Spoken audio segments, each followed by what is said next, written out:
Members of the board, Superintendent Lewis and Jail Board Chairman Fisher, I'm Tom Jeffries, Chairman of Northern Neck Patriots.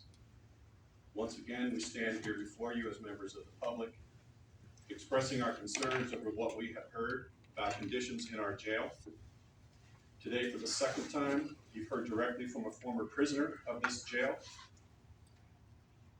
Do you find these statements impactful, or at least curious or concerning? Jail Chairman Fisher's comments at the February board meeting were deeply disturbing in nature, perplexing at best, and for lack of a better word, diabolical at their worst. For the record, Webster defines diabolical as evil or disgracefully bad or unpleasant. How can the jail chairman, who admits to having, and I quote, direct oversight over the superintendent and the staff that operate this facility, how can you hear these allegations from the public, from family members of prisoners, and from actual prisoners standing before you? How can you simply ignore these pleas and look the other way? It is what you did, sir. Jail Chairman Fisher stated, quote, "We have a direct line of accountability to the citizens we represent." Yet he ignores the pleas of the very citizens he represents. Citizens from the Northern Neck Patriots and others have stood before you for over 2 years, telling you consistently about the accounts of mistreatment in our jail. Jail Chairman Fisher stated that he has come to the conclusion that, quote, "the representations that come don't have the general welfare of the public in mind."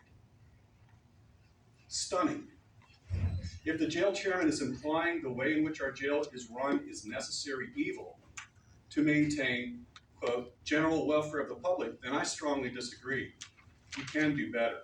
You must do better. Quote, "We pass all the audits, all the inspections," you said. This may be so, but what about the culture behind the sally port? Inmates being beaten in places the cameras can't see, the uncaring attitude of the COs, a grievance process so laborious that they give up or face retribution for demanding their right to be treated fairly. Jail Chairman, you stated, quote, "consistently for coming on to 30 years, we've run and managed a great facility down here at Northern Neck Regional Jail." There's a saying about putting lipstick on a pig. I think you know how that one goes. Jail Chairman, you close with, quote, "keep your enemies close to you." Now that is a very interesting choice of words. So citizens speaking out at a public institution about concerns with how that institution is managed are now labeled as enemies? That is disgraceful.